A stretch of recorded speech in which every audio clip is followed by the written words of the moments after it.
Welcome to it's my world. இன்றைக்கி நாம் கத்தரிக்காய் சாதம் பார்க்க போகிறோம். இது நம்ம சாதம் வடித்து வச்சு அதில் தான் நம்ம மிக்ஸ் பண்ண போகிறோம். கலந்த சாதம் மாதிரி தான் இதை செய்ய போகிறோம். குக்கரில் வேக வைக்க போகிறதில்ல. அதுக்கு என்னெல்லாம் தேவைன்னு பார்க்கலாம் வாங்க. எப்படி செய்யலான்னு பார்க்கலாம் வாங்க.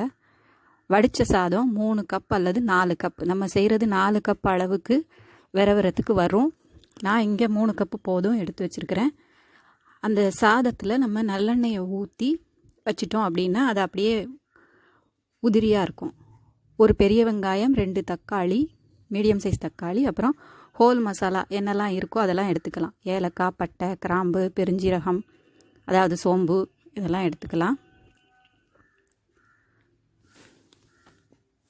அப்புறம் முந்திரி பருப்பு, வேர்க்கடலை, வறுத்த வேர்க்கடலை, தாளிக்க எண்ணெய், கொத்தமல்லி, புதினா இலைகள் தேவையான அளவு எடுத்துக்கிறோம். கருவேப்பிலை தாளிக்கிறதுக்கு, கடுகு யூஸ் பண்ணிக்கலாம். வெங்காயம் வெட்டி வச்சுருக்கிறேன் பொடி பொடியாக. ஒரு பச்சை மிளகாயை நான் கீறி வச்சுருக்கிறேன். தக்காளி வெட்டி வச்சாச்சு. உப்பு எடுத்துருக்கு. மஞ்சப்பொடி, சீரகப்பொடி, வத்தப்பொடி 1 ஸ்பூன், எல்லாம் ஒரு ஸ்பூன். மல்லிப்பொடி, கறி மசால் பொடி, பெருங்காயமும் கொஞ்சம் எடுத்துக்கிறேன். 1/4 டீஸ்பூன் பெருங்காயம் எடுத்துக்கலாம். அது நல்ல வாசமாக இருக்கும். வெல்லம் வழக்கம் போல் நம்ம எடுத்துக்கிறோம். இப்போ வாணலியில் ஒரு குழிக்கரண்டி எண்ணெய் ஊற்றி, நல்லெண்ணெய் இருந்தால் நல்லாயிருக்கும், இல்லைன்னா கடலெண்ணெய் யூஸ் பண்ணிக்கலாம். அதில் கடுகு போடுறேன். விருப்பம் உள்ளவங்க கடலைப்பருப்பு சேர்த்துக்கலாம். இப்போ வந்து ஹோல் மசாலாலாம் கொஞ்சம் கொஞ்சம் எடுத்து வச்சுருக்கிறேன். கிராம்பு ஒரு 4 போட்டிருக்கிறேன். அது சாதத்தில் நல்லா வாசமாக இருக்கும். கருவேப்பிலை தாளிச்சாச்சு. பச்சை மிளகாய் கீறினதையும் போட்டாச்சு. இப்போ இஞ்சி பூண்டு விழுது 1 ஸ்பூன் நிறைய. இது நான் அப்போ அதை காமிக்கலை. ஸோ அதையும் சேர்த்துக்கோங்க.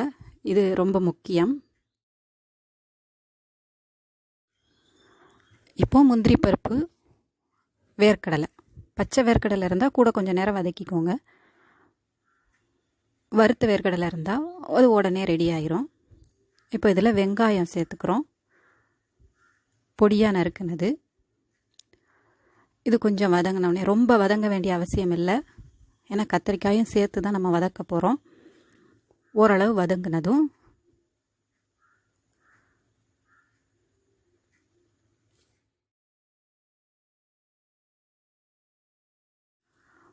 கொஞ்சம் உப்பு தூவிக்கோங்க. நம்ம கடைசியில் உப்பு செக் பண்ணிக்கணும் வதங்கிறதுக்காக. இதிலேருந்து தண்ணி வரும். ரொம்ப நேரம் வதக்க வேண்டாம். தக்காளி போட்டுடலாம். அதையும் கொஞ்சம் அந்த எண்ணெயில் சேர்கிற மாதிரி வதக்கி விட்டால் போதும். ஏன்னா கத்திரிக்காயும் சேர்ந்து தான் நம்ம இங்கே வதங்க விட போகிறோம். ஸோ அந்த கத்திரிக்காயை இந்த ஸ்டேஜிலே நம்ம போட்டுடுறோம். கத்திரிக்காய் வதங்கும் போது வெங்காயமும் தக்காளியும் சேர்ந்து வதங்க போகுது. ஸோ தண்ணி விடாமல் கொஞ்ச நேரம் அதை நல்லா புரட்டி எடுத்து நம்ம எடுத்து வச்சுருந்த பொடி எல்லாத்தையுமே போட்டுடலாம். அதாவது கத்திரிக்காயை பாதி பாதியாக போட்டு வதக்கும் போது கொஞ்சம் ஈஸியாக இருக்கும், எல்லா இடத்துலையும் பரவும். அதுக்காகத்தான்.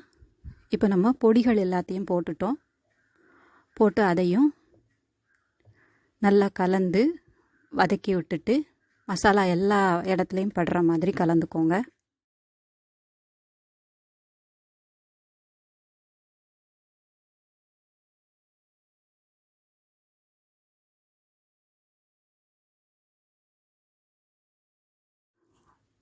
இப்போ இதை தண்ணி விடாமல் மூடி வச்சு, நம்ம உப்பு போட்டதில் வந்த தண்ணியில் கொஞ்சம் அது வதங்கணும். மூடி வச்சு மீடியம் ஃப்ளேமில் வைப்போம். ரொம்ப லோவும் வேண்டாம், ரொம்ப ஹை ஃப்ளேமும் வேண்டாம். அப்புறம் ஓரளவு இந்த மாதிரி வந்த உடனே கொஞ்சம் 1/2 டம்ளர் தண்ணி சேர்த்து வேக விட்டுக்கோங்க. கத்திரிக்காய் இதிலேயே வெந்திருந்ததுன்னா ப்ராப்ளம் இல்லை. வேக வேண்டி இருந்தது அப்படின்னு தோணுச்சுன்னா 1/2 டம்ளர் தண்ணி விட்டு வேக விட்டுக்கலாம்.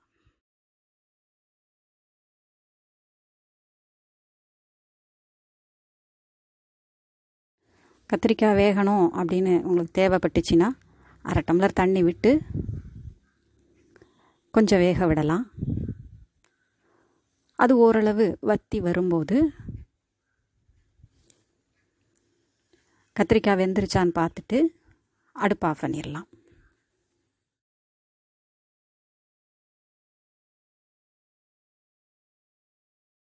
ஓரளவு வற்றி நல்லா வந்துருச்சு, பச்சை வாசனை எதுவும் இல்லை. இப்போ நான் மல்லி புதினா 2ஐயும் வெட்டி வச்சுருந்ததை நான் சேர்க்குறேன்.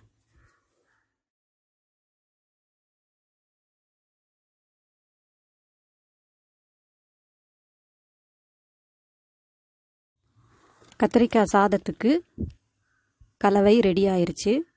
அடுப்பு ஆஃப் பண்ணிடலாம். இப்போது அந்த சாதத்தை நம்ம எண்ணெய் விட்டு வச்சுருந்தோம்ல, அதை நல்லா புரட்டி உதிரி ஆக்கிட்டு அதுக்கப்புறம் இதிலிருந்து எவ்வளவு தேவைன்னு பார்த்து கொஞ்சம் கொஞ்சமாக போட்டு விரவி எடுத்தால் கத்திரிக்காய் சாதம் ரெடி.